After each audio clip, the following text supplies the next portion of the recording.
Thanks everybody for joining. Looks like we got people from around the country. I know Joyce and Scott says Mexico, but you're back in California actually for the moment. Who do we have from the East Coast? Say Madison, Wisconsin. Anybody from the I don't see anybody on the East Coast. The timing for these services in the East Coast isn't as convenient as the West Coast, 12 or 1 o'clock on Saturday afternoon. But we'll make it happen. So thanks everybody for coming. I think we got an interesting sermon and hopefully discussions after the service talking about the differences between the United States. We like to call ourselves, some Americans do, the United States. Well, lately it seems to me not as united as I was led to believe. So we're going to have some various topics, discussions, and songs that kind of poke fun at some of the differences that we have between the states. So we're going to start off with a reading. Catherine and I are going to do it. Roy, you can share the words for people can follow along. I'm going to read the words in black. Karen's going to read the words in red. And you guys can follow along at home. All right, I'm going to read in black. Like I said, you guys can read along in red. Let us worship with our eyes and ears and fingertips. Let us love the world through heart and mind and body. We feed our eyes upon the mystery and revelation in the faces of our brothers and sisters. We seek to know the wistfulness of the very young and the very old, the wistfulness of people in all times of life. We seek to understand the shyness behind arrogance, the fear behind pride, the tenderness behind clumsy strength, and the anguish behind cruelty. All life flows into a great common life, if we will only open our eyes to our companions. Let us worship, not in bowing down, not with closed eyes and stopped ears. Let us worship with the opening of all the windows of our beings, with the full outstretching of our spirits. Life comes with singing and laughter, with tears and confiding, with a rising wave too great to be held in the mind and heart and body, to those who have fallen in love with life. Let us worship and let us learn to love.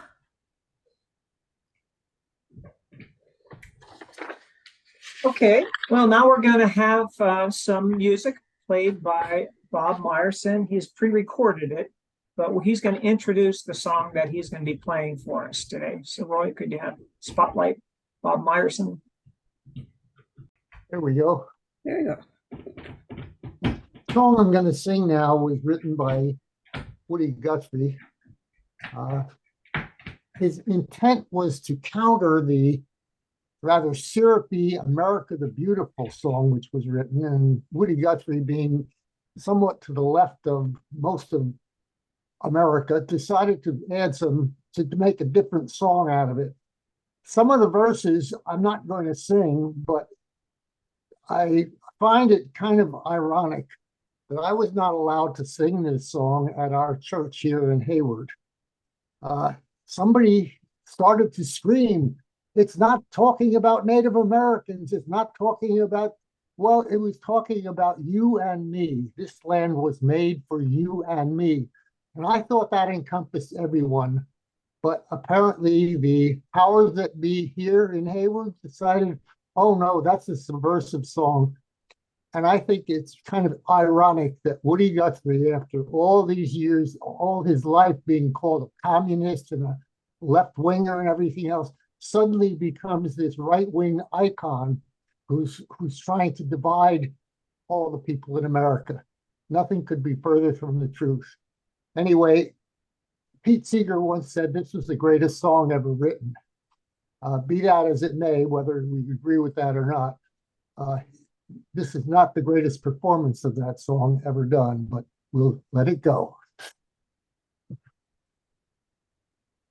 I wanted to mention Bob does a verse specific for Canada, the last verse. Yes.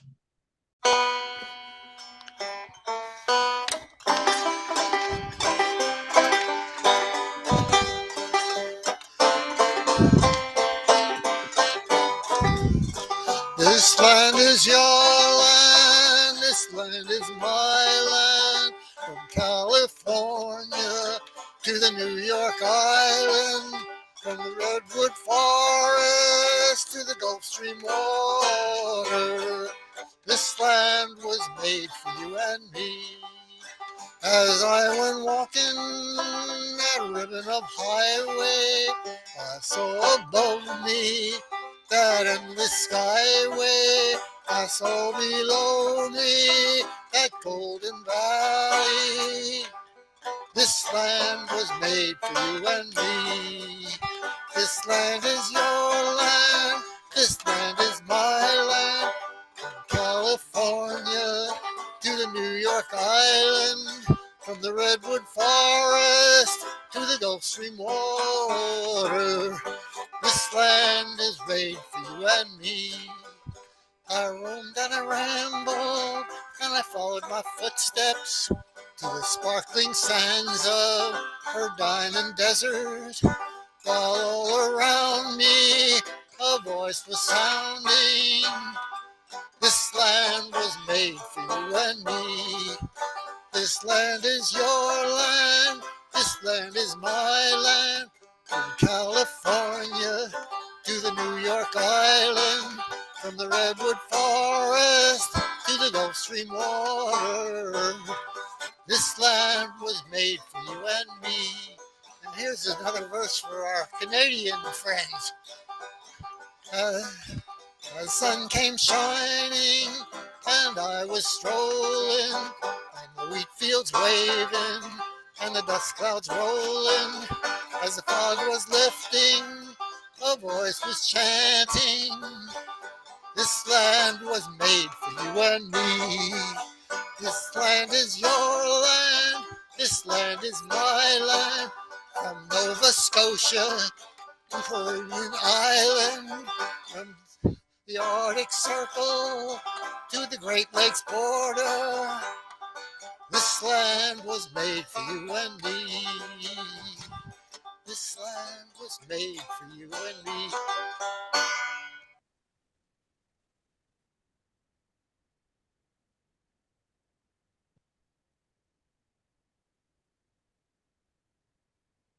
All right, and now Bob is going to light the chalice.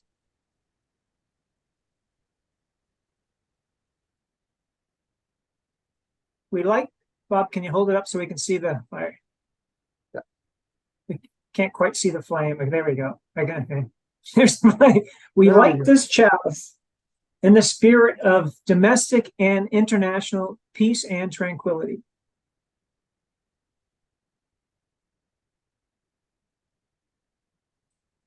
Okay, now Catherine is going to do a reading for us that discusses why some states have such widely different ideas about government. And Catherine, you're on mute, so be sure to unmute yourself. Okay, unmute myself. I already did that. Yep. Okay, let me see. All right. Okay, I guess that's okay. Okay, this is excerpted from an article that appeared in the Pacific Standard called "Why Do Different States Have Such Wildly Different Ideas About Government?" In this country, there is a broad consensus around certain notions of politics and society. Almost all Americans believe that individuals have certain natural rights, including the right to self-defense and the right to own property. We believe that the purpose of government is to serve the citizens, and we believe that certain citizens have a right to replace a government when it ceases to protect those citizens. Thomas Jefferson borrowed these concepts from English and Scottish Enlightenment thinkers like John Locke and John Hume, and then neatly summarized them in the Declaration of Independence. Now they are ingrained in the American imagination. Apparently, Americans interpret these broad Jeffersonian concepts of governments, rights, and freedom in different ways, largely depending on where they live. Political scientists describe a phenomenon known as state political culture, which is a set of beliefs and attitudes that are consistent over time and confined to a certain geographic area. Some experts say that we owe these variations in political beliefs to the original immigrants who settled in different parts of the country.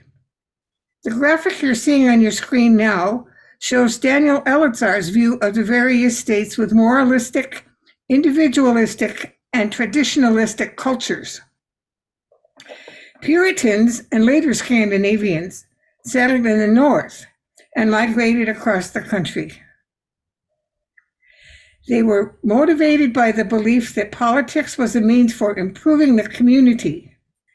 States with a moralistic culture, which are in the magenta on the map, have high levels of political turnout, more progressive politics, and less control from party elites.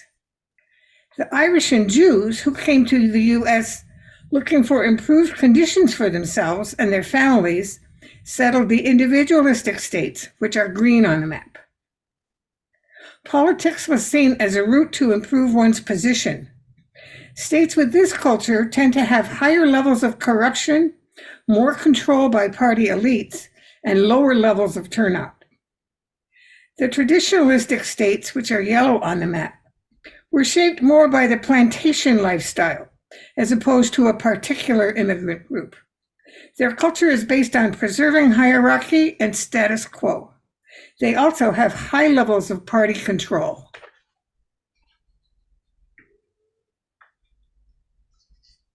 Thank you, Catherine. Okay, now next we're going to be hearing from Mary Bennett from Vancouver, British Columbia. She's going to be talking about the differences between Canada and the United States and how it affects congregational life. Okay, so talking to Americans. Rick Mercer, arguably the most famous comedian in Canada, once did a regular segment that he called Talking to Americans. In it, he traveled to various spots in the US and told people outrageous lies about Canada and asked for their comments. Outrageous to any Canadian, but he kept managing to find Americans who would be asked to comment on things like a petition that senior citizens shouldn't be put on ice floes. Mercer told one group that the mining rights to Mount Rushmore are held by a Canadian company and asked if they thought Canada should have to drill from the back. Some of my Canadian friends thought it was very un-Canadian as it made fun of Americans, and he didn't even say sorry afterwards. The segment was sufficiently famous that when Mercer wrote his memoir, he called it Talking to Canadians in 2021. First, let me mention how I came to take on what fellow Canuck Terry Anderson calls the unenviable task of providing something of a counterpoint to the service today.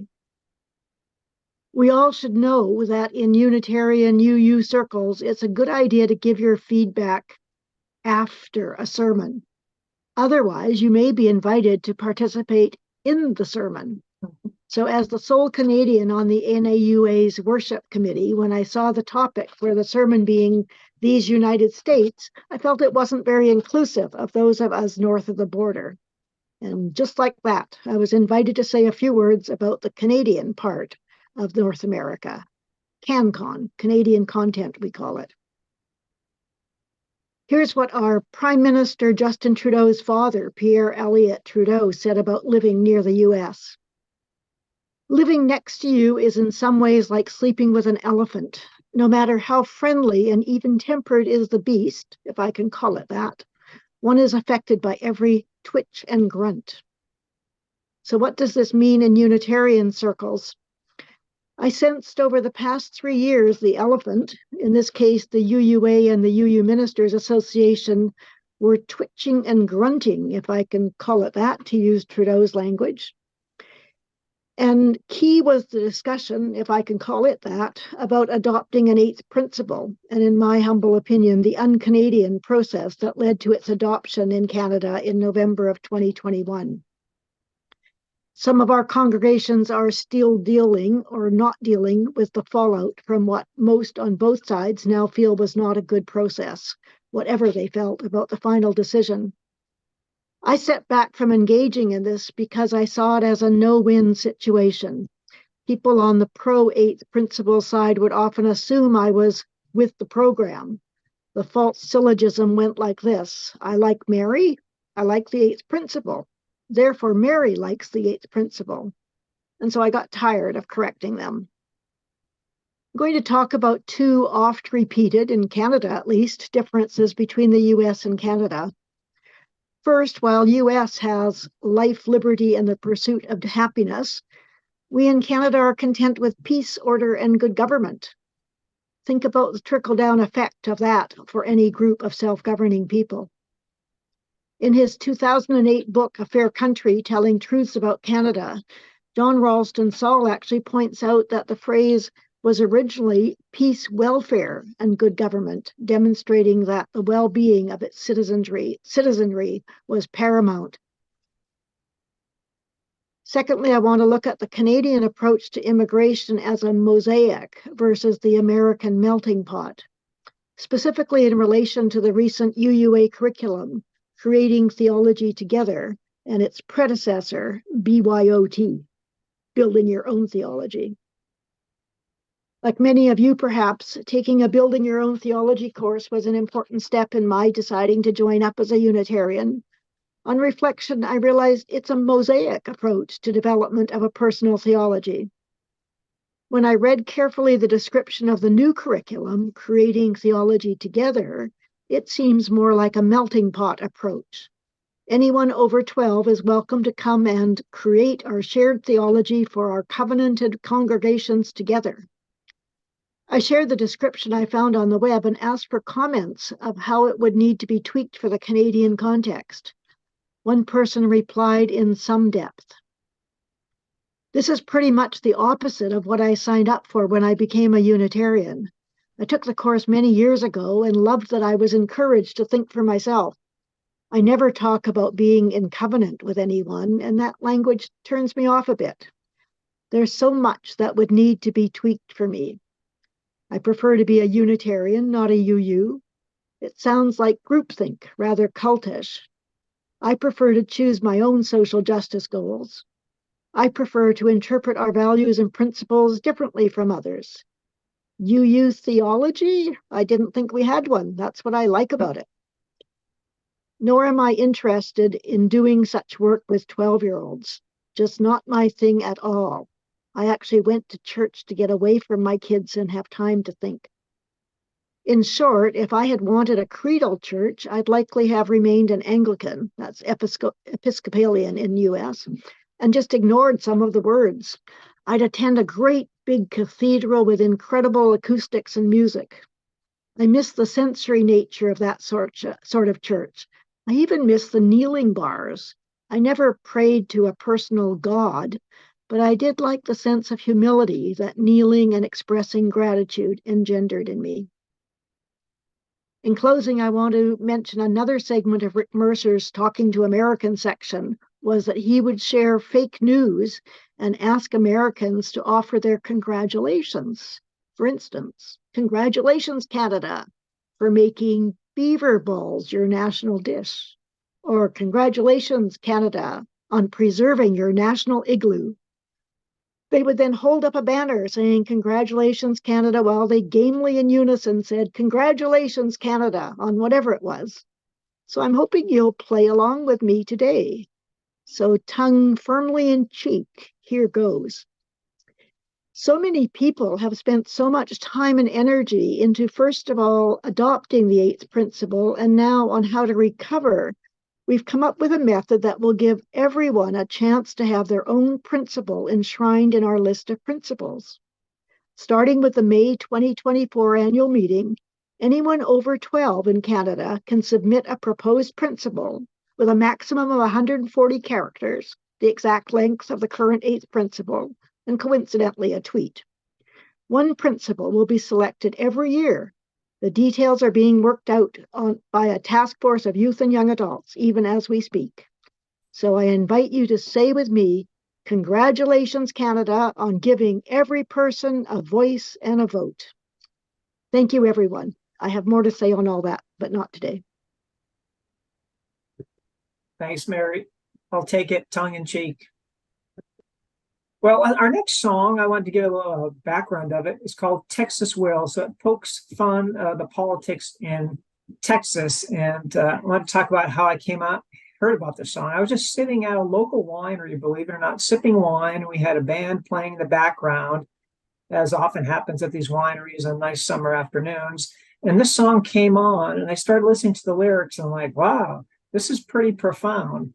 And they played another one about Puerto Rico we're going to play later on. So I actually talked to the lead singer of the band, I guess you call the band leader. His name is John Beschia. The band is Up in the Air. Talked about his politics, and he said he's a former, believe it or not, he's a retired kindergarten teacher. So the next song we're going to hear, we'll display the lyrics so you can hear them. And then when we do Puerto Rico, we're going to have some video photos of Puerto Rico, make it a little more interesting. So it's kind of long, but there's a lot of complexity in Texas politics. So Roy, if you go ahead and play the song.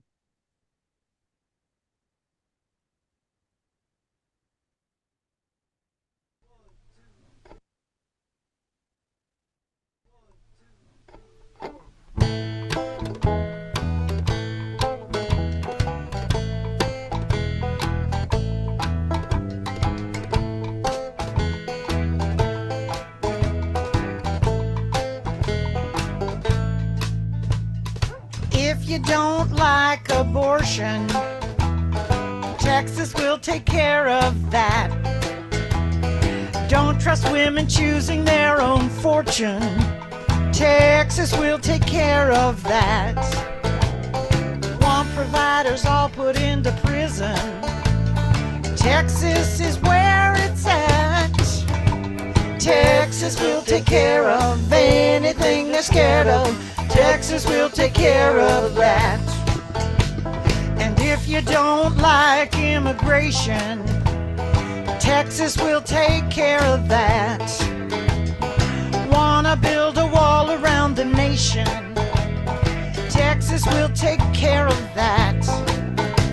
Don't want a diverse population, Texas is where it's at. Texas will take care of anything they're scared of, Texas will take care of that here in the bushes.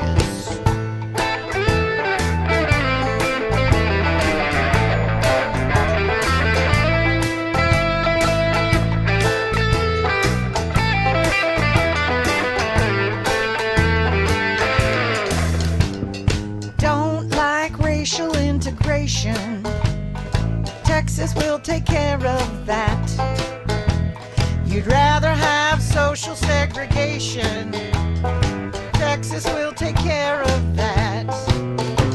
Don't want to teach about race relations, Texas is where it's at. Texas will take care of anything they're scared of, Texas will take care of that. Here's a good one. You don't like gender deviation, Texas will take care of that. You don't believe it's part of God's creation, Texas will take care of that.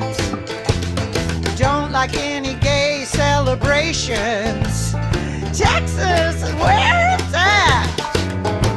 Texas will take care of anything they're scared of, Texas will take care of that here in the bushes.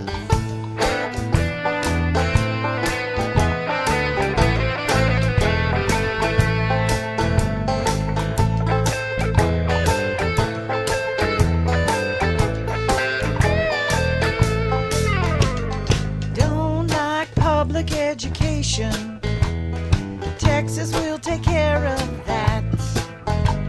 Don't want an educated population, Texas will take care of that. Suppress the vote with statewide regulations, Texas is where it's at. Texas will take care of anything you're scared of, Texas will take care of that. You don't like federal legislation, then Texas will take care of that. You don't care about gun registration, yeah, Texas will take care of that. generations.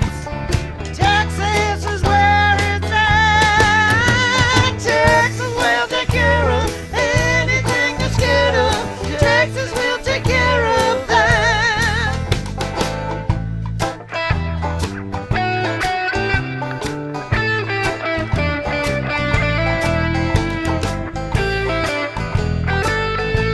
But wait, there's more.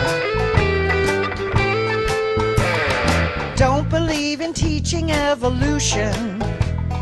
Texas will take care of that. Don't bother me with talk about pollution. Texas will take care of that. No taxes is the only solution. Texas is where it's at. Texas will take care of anything they're scared of. Texas will take care of that. You don't want free and fair elections. Texas will take care of that. Supporting any death row injections. Texas will take care of that. A government been on its oil connections. Texas is where it's at. Here in the bushes, Texas will take care of anything that's scared of. Texas will take care of that. Texas will take care of anything that's scared of. Texas will take care of that. One more time. Texas will take care of anything they're scared of. Texas will take care of that. By George.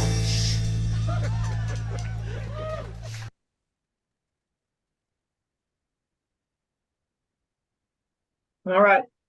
Hope you guys enjoyed that song. All righty, now let me start my sermon.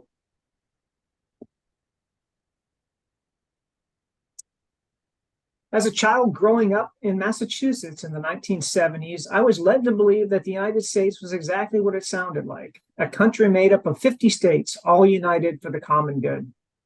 The United States was in the midst of preparing for its bicentennial, and with Massachusetts being the starting place of the revolution, I was constantly exposed to stories and images of American patriots organizing and then fighting against the tyrannical British, led by their ruthless monarch, King George. The first shots of this war were fired in Lexington and Concord, Massachusetts in 1775, and I remember traveling to these sites with my father to visit them firsthand. That period left an indelible impression in my mind, and I believe it contributed to the patriotic feelings I have had ever since. Even though I've spent a year studying in France and then living and working in Sweden for a year, I've always felt pride in my American upbringing and the ideals on which my nation was founded. It was as if all the years of reciting the Pledge of Allegiance with my hand on my heart before class started had thoroughly indoctrinated me. Let me repeat it here for the benefit of those who don't know it, as I know we do have some viewers from countries outside the U.S. I pledge allegiance to the flag of the United States of America and to the republic for which it stands, one nation, under God, indivisible, with liberty and justice for all. I really didn't question what I was reciting at the time. By the 1970s, the Civil Rights Act had been signed and Black Americans were supposedly able to vote freely in the southern states. There hadn't been any visible discrimination around me growing up in the 1970s in a small suburb of Boston. It was almost an all-white town of one Black family that I knew of, as their kids were classmates of me and my family. They were treated just like everybody else, and I never heard a derogatory term used against any of them. It was only as I got older and studied the full history of the United States that I learned that only recently Blacks were able to vote freely in the southern states. I thought that had happened after slavery ended, as I recall seeing pictures of Black senators and congressmen from the South immediately after the Civil War. And I also learned that Blacks could now stay in any hotel, sit anywhere on a bus or luncheonette counter, or attend any university. It had always been that way growing up in Massachusetts. I saw images of the struggle for these rights that had taken place in the 60s and wondered why the police would be using fire hoses and attack dogs on peaceful demonstrators that didn't seem to be doing anything wrong. As a young adult, I never traveled much to the southern states. My first time was a business trip to Atlanta in 1995. I went and visited the gravesite of Martin Luther King and was moved by that. But I also did a side trip outside of Atlanta with work colleagues to Stone Mountain. The exposed granite side of this mountain is engraved with the largest high-relief sculpture in the world, depicting 3 Confederate figures of the Civil War: President Jefferson Davis and Generals Robert E. Lee and Thomas Stonewall Jackson. The entire carved surface is larger than Mount Rushmore. It seemed pretty odd to me at the time that leaders of an armed rebellion against the United States should be immortalized on this mountain. But in today's world, it isn't so surprising, considering that 60% of Republicans express support for a former president who is being indicted for also leading an insurrection against the U.S. Frankly, I'm happy to see that the recent movement to remove statues and memorials to the Confederacy has finally started discussing what to do with this monument, which some have called the largest shrine to white supremacy in the history of the world. It's only been in the last 10 years that I've traveled more extensively in the South, including Virginia and North and South Carolina. I toured the Montebello estate of Thomas Jefferson, a man whom I admired greatly as author of the Declaration of Independence and the famous words, "We hold these truths to be self-evident, that all men are created equal, that they are endowed by their Creator with certain unalienable rights, and among these are life, liberty, and the pursuit of happiness." I was also proud of the fact that he was a Unitarian and treated as sacred my copy of his effort to cut and paste the New Testament, removing all miracles and creating his own version, which is now called the Jefferson Bible. The main home in Montebello was impressive, but what left the biggest impression on me was a tour of the former slave quarters, now in ruins. I stood alongside a Black family hearing the tour guide talk about how this president, lauded for his calls for liberty, kept numerous humans like farm animals who were forced to do all the manual labor and punished with beatings for failures to do so. I wondered what the Black family, who might have had great-grandparents held there as slaves, were thinking. I learned that this president had fathered 6 children with one of his slaves, Sally Heming, who incidentally was the half-sister of his late wife, having the same father, so one can assume there was a resemblance to her.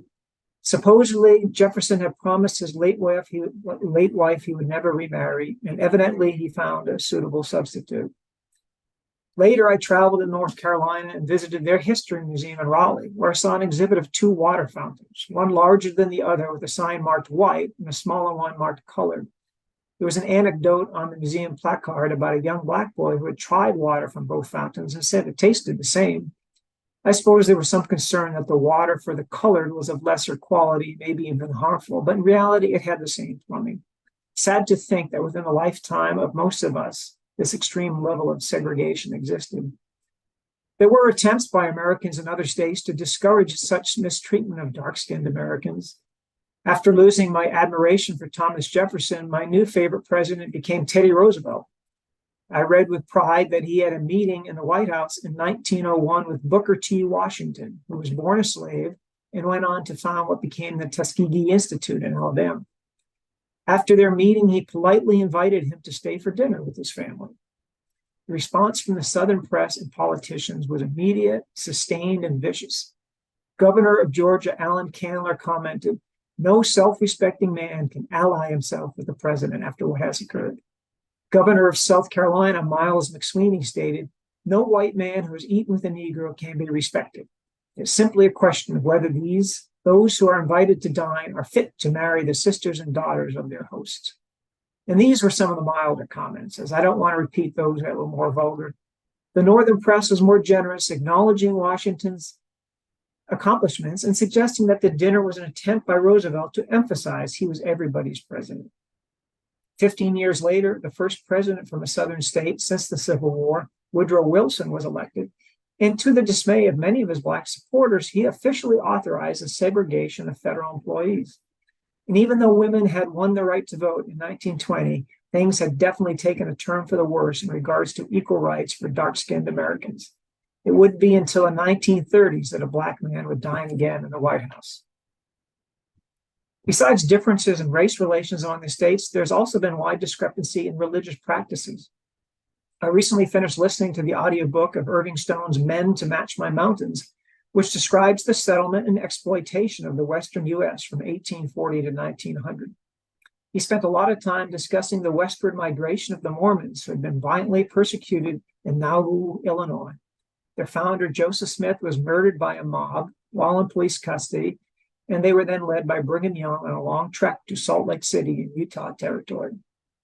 While succeeding in being able to live relatively peaceful among themselves there, the leaders of the Mormons fought a verbal and sometimes physical battle with federal authorities over their practice of polygamy.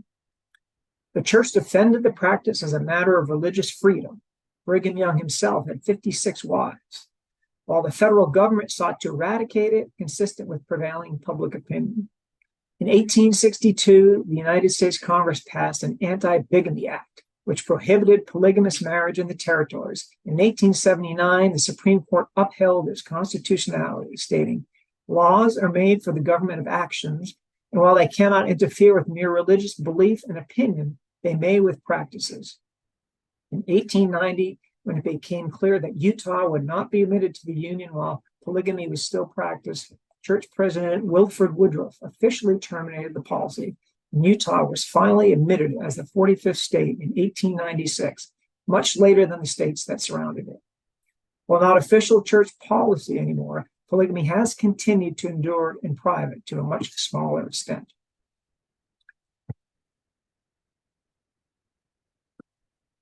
That's just one example of how religious practices have varied among the states. In the 1850s, a new political party called the Native American Party was formed, and it later became known as the Know Nothing Party. Supporters of the Know Nothing movement believed that an alleged Romanist conspiracy to subvert civil and religious liberty in the United States was being hatched by Catholics. Therefore, they sought to politically organize native-born Protestants in defense of their traditional religious and political values. At its height in the 1850s, the Know Nothing Party became the biggest third party with more than 100 elected congressmen, 8 governors, a controlling share of half a dozen state legislatures from Massachusetts to California, and thousands of local politicians. Party members supported deportation of foreign beggars and criminals, a 21-year naturalization period for immigrants, mandatory Bible reading in schools, and the elimination of all Catholics from public office. They wanted to restore their vision of what America should look like, with temperance, Protestantism, self-reliance, and American nationality and work ethic enshrined as the nation's highest values. I have to say that after reading their platform, if one removes the anti-Catholic rhetoric, it started to sound a lot like what we're hearing from Governor Ron DeSantis of Florida. As far as religious practices in other states, the Pew Research Center released a study in 2016 of the patterns in the various states. They first defined being highly religious as any adult who reports on at least 2 of 4 highly observant behaviors. 1, attending religious services at least weekly. 2, praying at least daily. 3, believing in God with absolute certainty. And 4, saying that religion is very important to them. The results reveal that in Alabama and Mississippi, 77% of residents are highly religious, so 2 of those 4 attributes. In both states, for instance, 82% believe in God with absolute certainty. In addition, 3/4 of Mississippians say they pray at least once a day, and 77% of Alabama residents say religion is very important in their lives. Meanwhile, only about 1/3 of people in New Hampshire, Massachusetts, Vermont, and Maine qualify as highly religious by these criteria. Roughly 1 in 5 residents of these states report attending religious services at least weekly, and roughly half or fewer say they are certain of God's existence. In the middle were California with 49%, Oregon with 48%, and Washington State with 45%. These figures don't align exactly with the red state, blue state dichotomy we're now seeing, but it's close. It's hard to talk about the lack of unity in the United States without talking about the Civil War and the failed attempt by southern states to leave the Union. I wonder if it happened today, would these states have been allowed to secede peacefully, much as the Soviet Union did when it initially split up? It would be nice to think that wounds from that struggle 160 years ago have healed, but it's apparent that they haven't. The saddest part for me is that after the election and re-election of Barack Obama, our first mixed-race president, a large part of this country thought we had put this tragic past behind us. But his immediate successor has made a policy of highlighting the differences between us and encouraging violence to obtain political goals. In a way, it seems like we've taken a giant step backward. With a Supreme Court made up of a majority of justices who were selected by presidents who did not win the popular vote, We have a court that doesn't represent the majority of Americans. And we've seen that in their recent decisions, overturning a woman's constitutional right to abortion, as well as removing congressional oversight for 9 southern states that had required advanced approval before changing their rules on voting in elections, a process that was known as pre-clearance and had existed since the 1960s. The goal was to end the discriminatory schemes that for a century after the Civil War had prevented Blacks from registering and voting. Consequently, we have new laws passed in Texas to ban all abortions and allow for only one election ballot drop-off box per county, no matter how big the county is. In Georgia, it's now illegal to provide water to people waiting in line to vote. It can certainly seem depressing at times, but what are some of the ways things could change? Well, first of all, by giving all American citizens the opportunity to vote and have representation in Congress, including the 700,000 residents of the District of Columbia and the 3.2 million residents of Puerto Rico. The rules for these residents are obtuse. DC does have 3 electoral votes, thanks to the 23rd Amendment passed in 1961, and so can vote for president, but doesn't have any senators. There is a congressperson who can only vote in committees, but not in the full House. Puerto Ricans, on the other hand, can only vote in presidential primaries, but have a resident commissioner in the House who can also vote in committees, but not in the full House.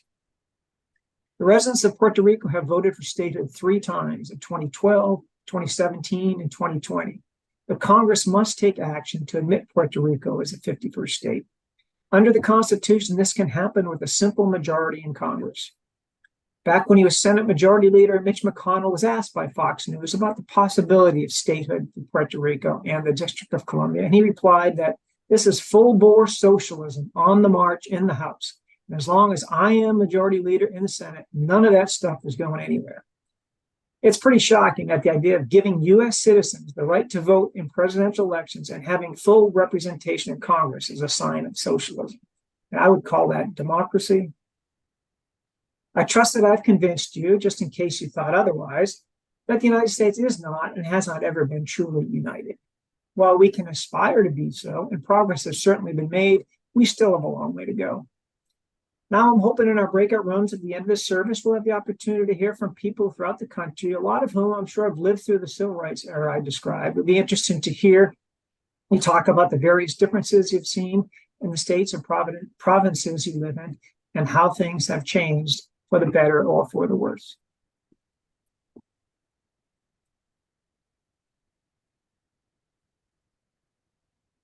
Okay, well, hope you piqued your curiosity and your thoughts. And now, following up with the theme of Puerto Rico independence and statehood, we're going to be showing another video from the same band that did the song before. Just want to get a little background on this song. The songwriter told me he was inspired to write it after what happened the last major hurricane that hit Puerto Rico when former President Trump visited. He didn't like the press coverage. He said that was saying that he was not helping out as much as possibly helped because that was fake news, that he was doing everything he could. So a lot of residents of Puerto Rico took a lot of what he said as an insult. So Roy, can you please play that video for us? The he in this song is referring to former President Trump.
thinks you're fake.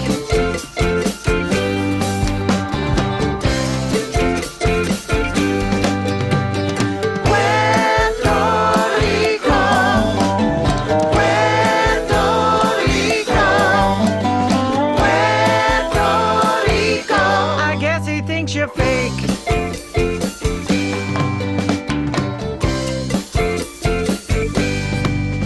Puerto Rico, tanto destruido. Puerto Rico, you bend but will not break.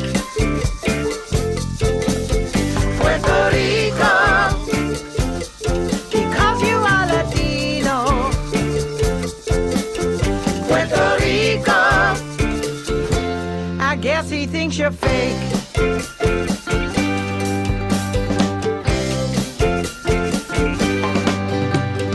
Puerto Rico, Puerto Rico, Puerto Rico. I guess he thinks you're fake.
Puerto Rico,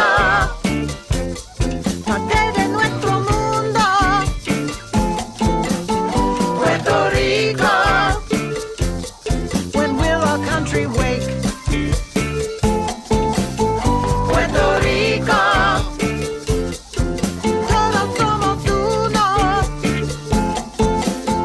Puerto Rico, he really is the fake. He really is the fake. He really is the fake. He really is the fake. He really is the fake.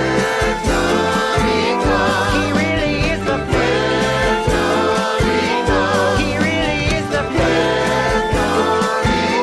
He really is the fake.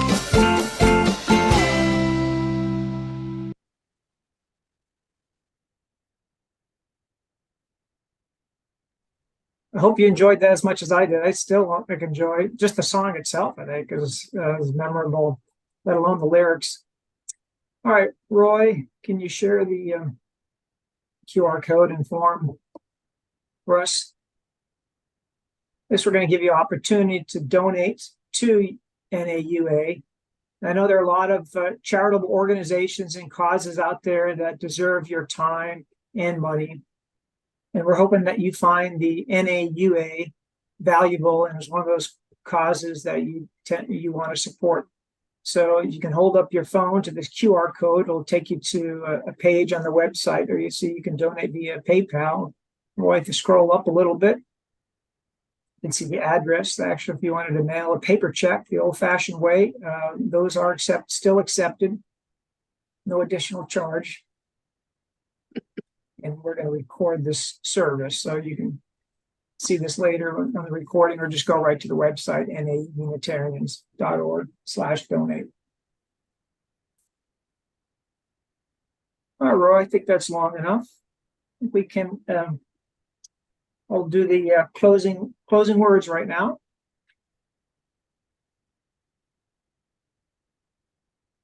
So this is actually, these closing words by the same person that did the reading that Catherine read earlier in the service that had the map, 3-color map, Laura McKenna. Is it possible to find political consensus around public policy in a nation so divided? When we are composed of so many different political cultures, will we ever come to an agreement around issues like gun control, gay marriage, and education? Maybe, maybe not. Perhaps we should accept that we are a country that agrees about certain basic things, but clashes over the specifics. We're a very large and very dysfunctional family at the Thanksgiving dinner table that quarrels about the side dishes, but all expect and overlook the turkey main course. Dysfunctional families, after all, work, and their flexibility might ward off bigger crises and conflict. There's a place for everyone. And now we're going to extinguish the chalice. We extinguish this flame, but not the light of truth, the warmth of community, or the fire of commitment. These we carry in our hearts until we are together again. And now we have one more song. I know some of the topics in this service might not have been too uplifting. I do have a funny humor song to end on a happy note. It's a song that kind of parodies every state song. Every state has certain things they want to have songs about to help you think of it. Like I think of John Denver, West Virginia, Rocky Mountain High. Well, here's a song called Insert Your Name, Your State's Name Here, that gives every state a chance to have a song written about them.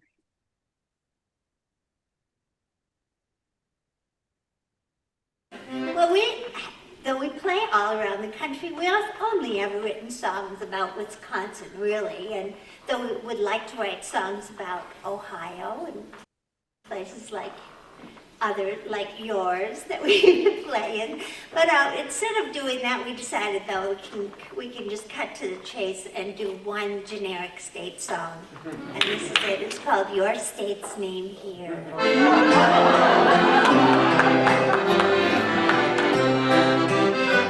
Sometimes when the grass is blown by the breeze, there's a faraway look in the leaves of the trees. A memory returns, heartbreakingly clear, of a place I call home. Your state's name here. No sky could be deeper, no water so clear, as back in the meadows of Your state's name here. I'm gonna go back, although I know when there's no other place like Your state's name again. Your state's name here again. What a state! I have not been back since. A reasonable date. Where the asphalt grows soft in July every year, in the warm summer mornings. Your state's name here. My grandpa would come and turn on the game and fall asleep drinking. Your local beer's name. While Grandma would sing in the garden for hours to The names of indigenous flowers. the songs that she sang were somewhat obscure. She learned from the local townspeople, I'm sure. The language they use is not very clear, like Place a colloquialism right here. Your state's name here again. what a state. I have not been back since. A reasonable date. Where the asphalt grows soft in July every year, in the warm summer mornings. Your state's name here. I'd love to wake up where The state songbird. sings manufacture. The names of something. Right there on the bumper, a sticker so clear, an eye and a heart, and then Your state's name here. whisper it soft, it's a song to my ear. Your state's name here. Your state's name here. It's there I was born, and it's there I'll grow old, by the rivers of blue and the arches of gold. Your state's name here Oh, again. what a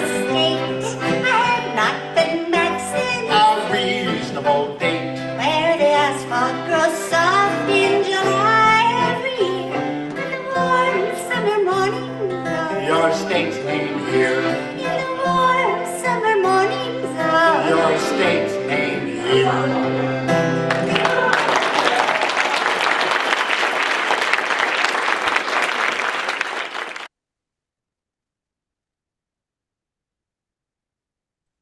All right. Well, I hope you enjoyed this service as much as we enjoyed preparing it for you.